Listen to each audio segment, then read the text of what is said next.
Have you watched last week's episode? If you still haven't, then honey, you don't know what you're missing. Though to sum it up, it went a little like this.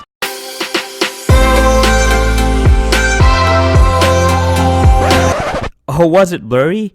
Exactly. The link in the description will take you to the HD version. I also have it up here to make it easier for you to navigate.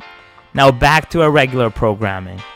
Let me show you a before clip of the formal living and dining room. It is dull, it is lifeless, and it needs a lot of love. Even with the picture windows and the amount of natural light that this room has, it still looks dark and quite dingy.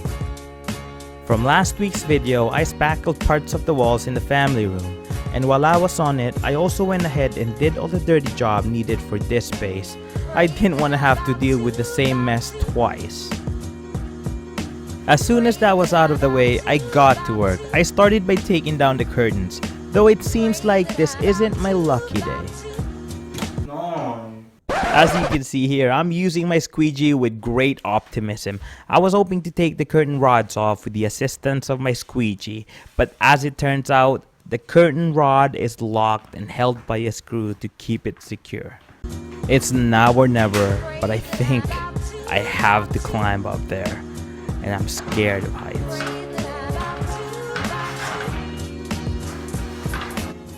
Even though my fear of heights bothered me, I had to do it, because if I don't, no one else will. Gladly, my mom stayed the entire time. And I forgot to mention, we needed as much space as we can to use the ladder. So before taking the curtains off, we moved as much of the furniture as we can. As soon as everything was out of the way and the screws were taken off, my mom and I used our telescopic squeegees to take the curtain rods off. And if in case you guys are wondering where I got my squeegees from, I got them from Homesense for $7.99 each. What a steal. So, the last time my mom went home to the Philippines, she had these curtains made. How much did it cost you? $2,000 pesos. 2,000 pesos. This is $40. I don't quite trust my math. So let's ask Google how much 2,000 pesos actually is in Canadian dollars. Oh, I'd say I did pretty well. That's not too far off. But what a great deal that is. $40.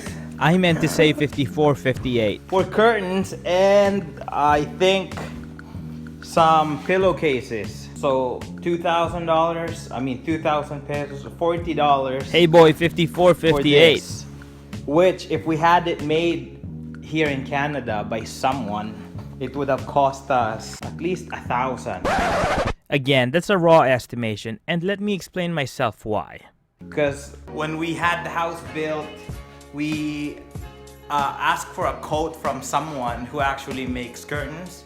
And they gave us a quote for $10,000 for the whole house, which would have been included in our mortgage, but that's way too much for curtains, which, you know, if you think about it, you'll use curtains for like 2 years and then you'll get tired of it. You're gonna want to change it. It's gonna cost you just about that as much again, so definitely worth $40.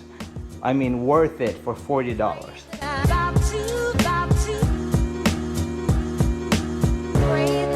And just when I thought everything would go smoothly, this happens.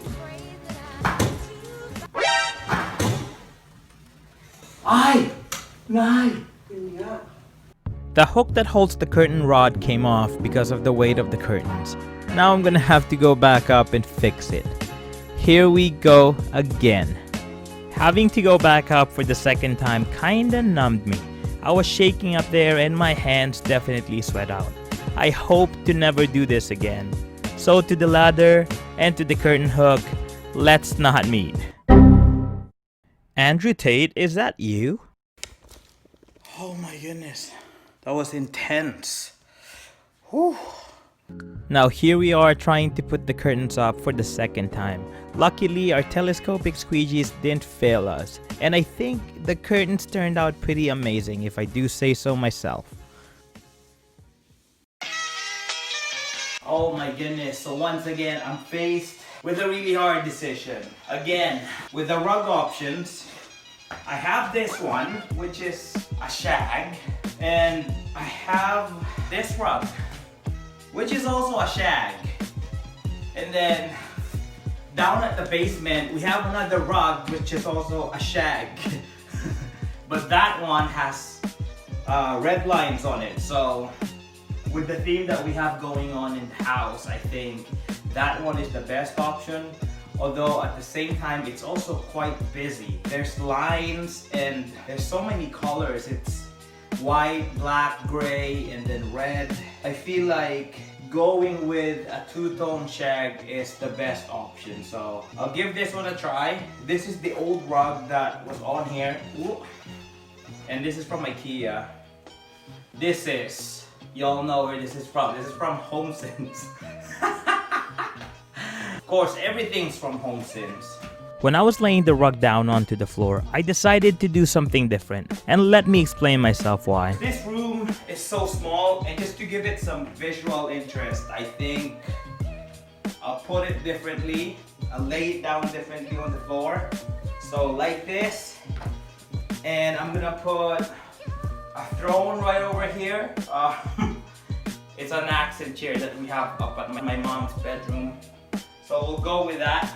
I'll get rid of the two chairs, the two matching chairs that we have here. Okay, so this is the accent chair that I think I will bring. Not I think, I know I'll bring it downstairs. And this is the chair that we had downstairs for quite a bit. I'm quite tired of them. They're printed, but I think my mom's bedroom needs something new. So we'll keep it here for now, and then I'll take this chair downstairs.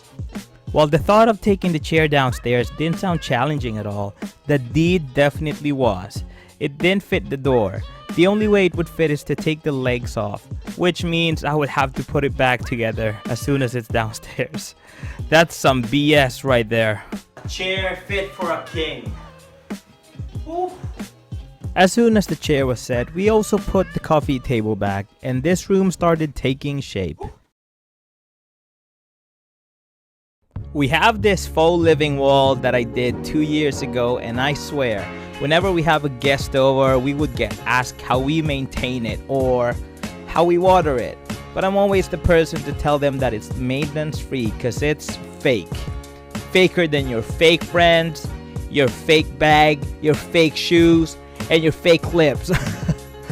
But it's been 2 years and it needs some love, so I'll give it the love it deserves.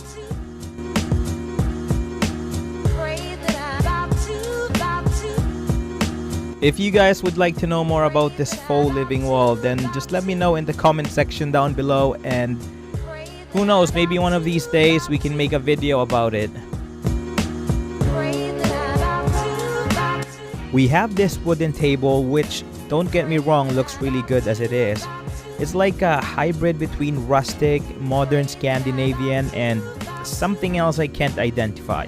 But somehow, I'm really not a big fan of the light wood, and it just doesn't connect with anything in the room.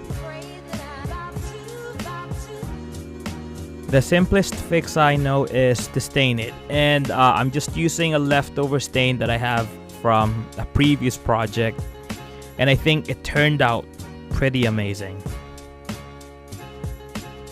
This is the dining room. Not much work is needed for this room. I can only remember 2 occasions we ever used this room. Our first Christmas and our first New Year in the house.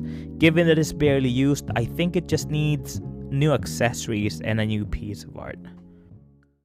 When I went shopping for this project, I guess because of COVID and all the restrictions in effect, I was not so lucky to find a piece of art that would go perfect in the space. Shelves were empty, and as soon as they're restocked, like a snap of a finger, all of them sells. So instead of stressing out looking for the perfect piece of art that would grace the wall of this space, I decided to paint. And let me give you a rundown on how I did it.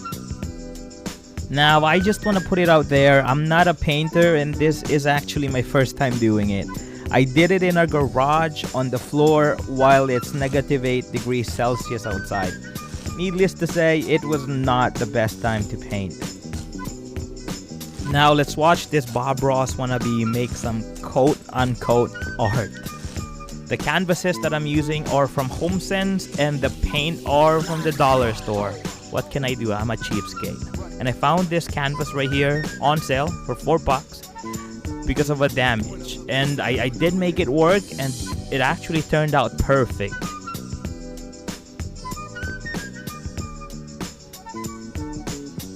To me, art is natural, so I didn't really have a plan on how I'll do it.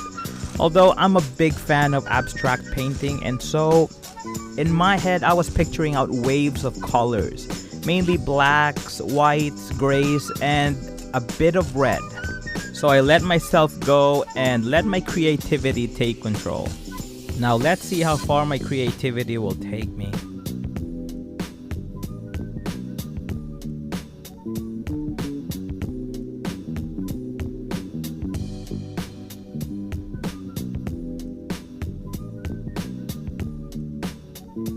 My creativity didn't take me far enough, because after about an hour sitting on the painting, just looking at it, it just didn't make sense to me. So I decided to wipe it off and paint something else.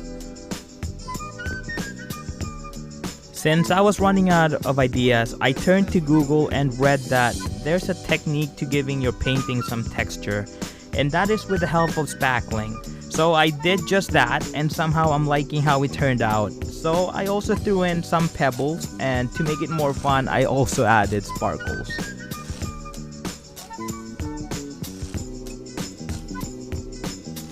The sparkles didn't do it for me, and I'm still looking for that pop of color, so I decided to add some gold leaf. And wow, I'm really impressed by how it turned out.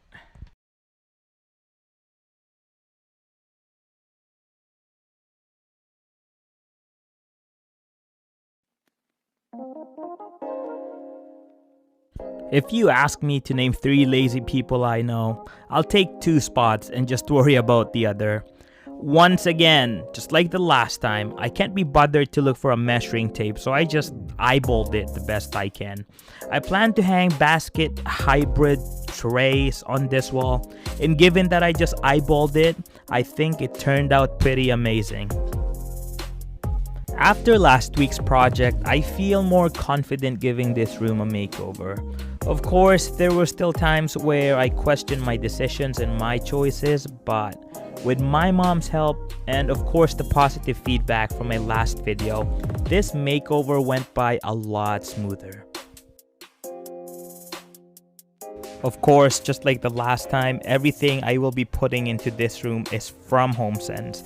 Like this 3-piece set here, which if I add the total all together, it just adds to $4.40. This lamp for $24.99.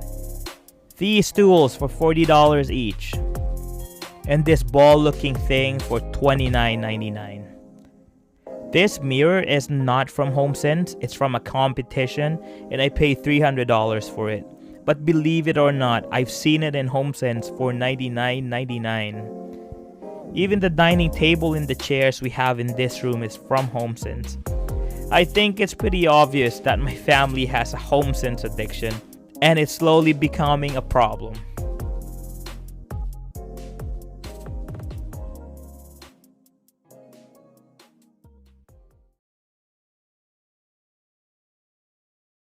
After days of hard work and a bit of push from my mom, I'm so happy to reveal the refreshed living and dining room in 3, 2, 1.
Thanks for tuning in, and I hope you enjoyed this week's video. If you did, please give it a big fat comment, like, and subscribe. And please keep tuning in because in the next few weeks, I will be giving our kitchen a makeover. Thank you so much.